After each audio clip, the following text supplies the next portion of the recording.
For 500 years, Baghdad believed it was untouchable. It was the heart of knowledge, the capital of faith, the jewel of the Islamic world. Kings bowed to it. Scholars traveled months to reach it. And its caliph believed one thing above all else: no army would ever dare destroy it. In the winter of 1258, an army arrived that did not fear God, walls, or history. By the time it left, the Tigris River would run black with ink and red with blood. This is not just a battle. This is the story of how a civilization collapsed in weeks. Welcome to Battle Memoirs. For 5 centuries, Baghdad believed it would never fall. Not because it was the strongest city on earth, not because its walls were the tallest, but because it was the center of the world. This was not just a capital. It was the heart of the Abbasid Caliphate. The city of scholars, jurists, poets, astronomers, a place where knowledge itself had a home. Here books were worth more than gold. Ink was more valuable than jewels. And the caliph, God's shadow on earth, ruled in name over millions. Baghdad did not measure time in years. It measured it in centuries of continuity. Empires rose and collapsed around it. Dynasties changed. Wars reshaped borders. But Baghdad remained, and that constancy bred something dangerous: complacency. At its height, Baghdad was unmatched. Its markets stretched for miles. Its mosques glowed at dawn and dusk. Its libraries held texts copied from Greece, Persia, India, knowledge rescued from oblivion.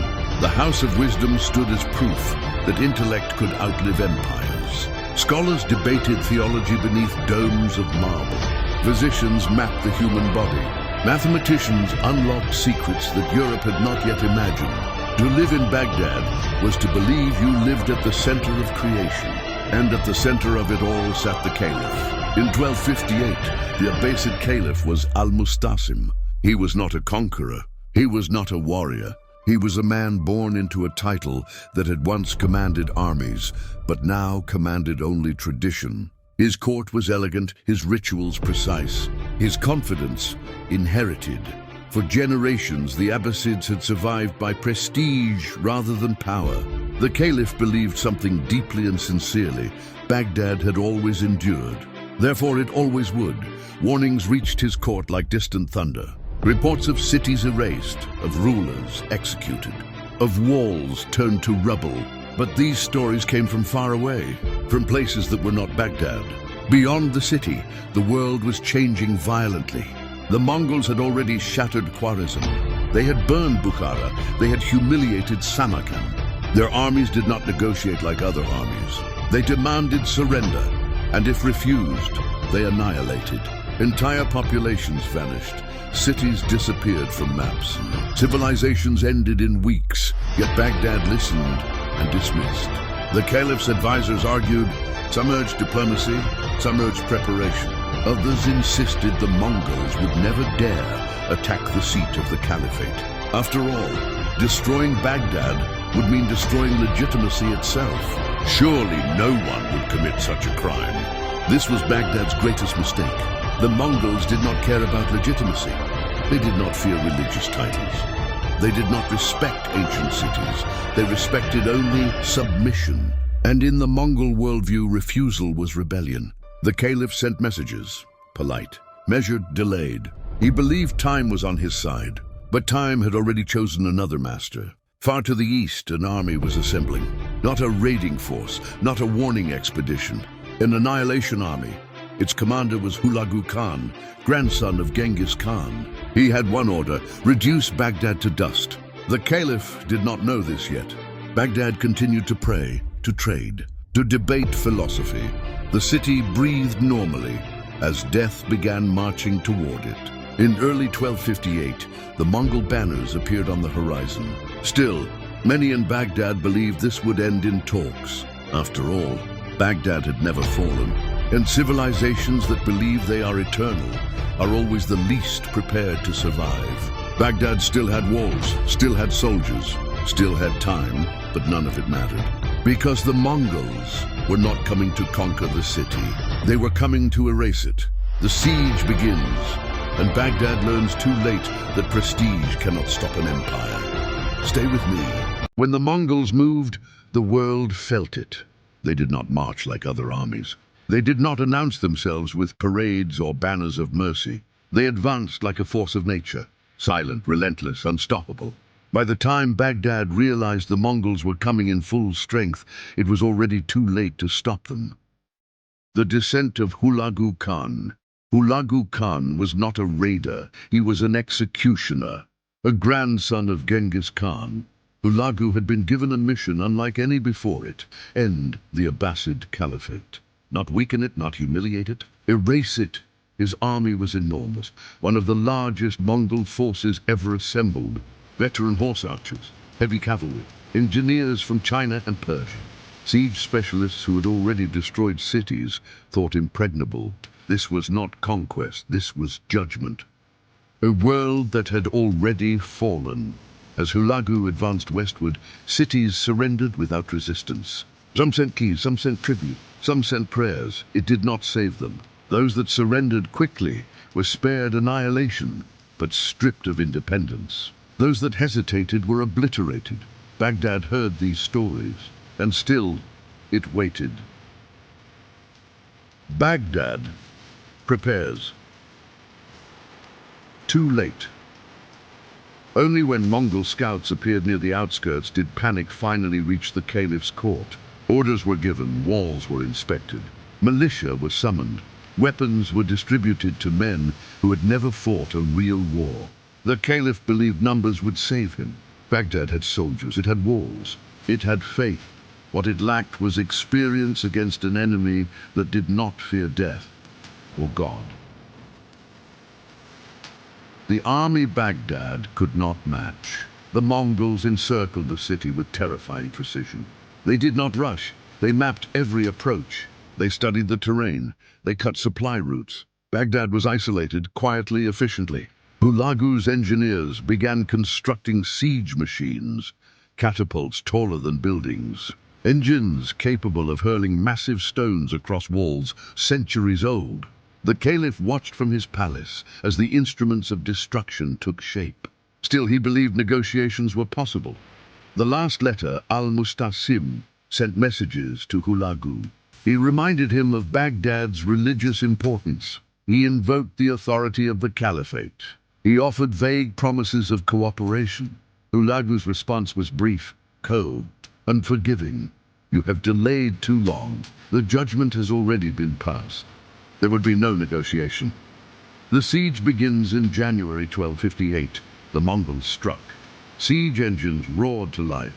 Stones crashed into walls that had stood for centuries. Arrows darkened the sky. Baghdad's defenders fought desperately, but they were outmatched. Mongol archers outranged them. Mongol tactics outmaneuvered them. Mongol discipline crushed them. Each day the walls weakened. Each night fear spread inside the city. With realization, the Caliph finally understood. This was not a siege meant to force surrender. It was a siege meant to end everything. The people of Baghdad prayed harder than ever before, but prayers could not stop stones. The Tigris Trap. Hulagu ordered a move that sealed Baghdad's fate. The Mongols diverted the Tigris River. Floodwaters surged toward the city's defenses. Sections of the walls collapsed under the pressure. The river that had given Baghdad life now betrayed it. The final hope. Inside the city, despair turned to chaos. Food ran low, morale collapsed. Trust evaporated. Advisors begged the Caliph to surrender. At last, too late, he agreed. He prepared to leave the city and place himself at Hulagu's mercy. He still believed his title would save him. The gates of Baghdad were about to open, not to mercy, but to the end of an age. As far as you followed me, you learn how the Caliph walks into the Mongol camp, and Baghdad learns what surrender truly means.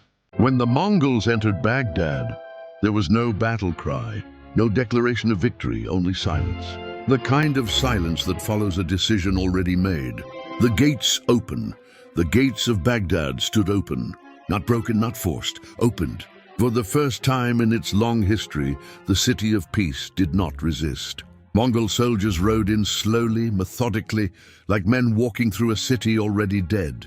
There was no chaos at first, just footsteps, Hooves, orders spoken calmly. The people watched from windows and doorways, unsure whether this was occupation or something far worse. The order was given, not shouted, not announced, passed quietly from commander to commander. What followed was not a riot. It was a process, district by district. Street by street, Baghdad was dismantled. A city, unmade homes were emptied. Markets were silenced, mosques stood abandoned. The city that had once never slept fell into a terrible stillness. The Mongols did not rush. They had learned that patience made terror deeper. The people of Baghdad began to understand. This was not conquest, it was erasure. The death of knowledge libraries were entered. Not looted, destroyed. Shelves that had held centuries of human thought were overturned.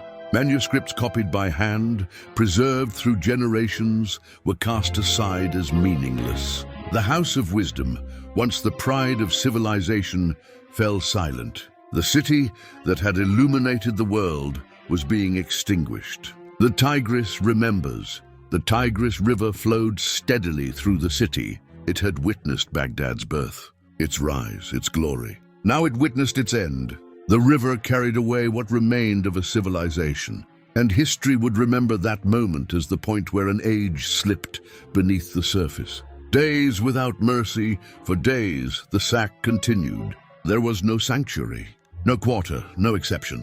Baghdad's size worked against it. There were too many streets, too many people, too much history to erase quickly. The Mongols worked with discipline. By the time they were done, there was little left to recognize. The Caliph's wait. During all of this, the Caliph remained imprisoned. He could hear distant sounds. He could feel the city dying. The man who believed Baghdad eternal now lived to see it undone. His fate was sealed, but the Mongols were patient. The aftermath. When the killing stopped, Baghdad was no longer a city. It was a shell. Smoke hung in the air. Lance replaced voices. Ruins replaced neighborhoods. The greatest city of the Islamic world had been reduced to memory. And still, one final symbol remained. When the city fell silent, only one symbol remained alive: the Caliph. For 500 years, the Abbasid Caliphate had claimed spiritual authority over the Islamic world. Empires had risen and fallen around it, but the title endured. Now it meant nothing. The last Abbasid al-Mustasim was brought before Hulagu Khan. There were no crowds, no ceremony, no court, only a conqueror and a captive. The Caliph spoke again of his lineage, of tradition, of the sanctity of his office. Hulagu listened without expression. Then he issued an order that would echo across centuries. The Caliph would die, but not in a way that honored kings. A death without a throne. The Mongols believed that royal blood should not touch the earth. So the Caliph was wrapped, not in silk, not in robes, but in the weight of his own failure. When it was over, the Abbasid Caliphate, an institution older than most nations today, ceased to exist. There would be no successor in Baghdad, no restoration, no return. The world reacts news traveled slowly, but when it arrived, it stunned the medieval world. Baghdad was gone, the Caliph was dead. Scholars fled west, trade routes collapsed. Centers of learning shifted. Europe would later awaken to knowledge preserved elsewhere. But the world that produced Baghdad's brilliance was finished. The aftershocks of 1258. The Islamic world fractured. Political authority splintered. Spiritual leadership was left without a center. The Mongols moved on, they always did. To them, Baghdad was one city among many. To history, it was a line drawn across time. The age that ended before 1258. The world believed some things were permanent. Sacred cities, ancient institutions, civilizations that felt eternal. After Baghdad, no one believed that again. Power replaced prestige, force replaced tradition. And the medieval world entered a darker, harsher chapter. A lesson written in Ash Baghdad did not fall because it lacked walls. It fell because it believed history would protect it. It believed its past guaranteed its future. Empires that think this way never see the end coming. What remains today, Baghdad lives again. But the city that once guided the world exists only in memory. Its destruction was not just a tragedy. It was a warning. The Mongols would eventually be stopped. But not here, not in time. In the next Battle Memoirs episode, we follow the road forward to the battles that finally broke Mongol invincibility and reshaped the balance of power forever. Subscribe to NA247 TV because history doesn't repeat itself, it remembers.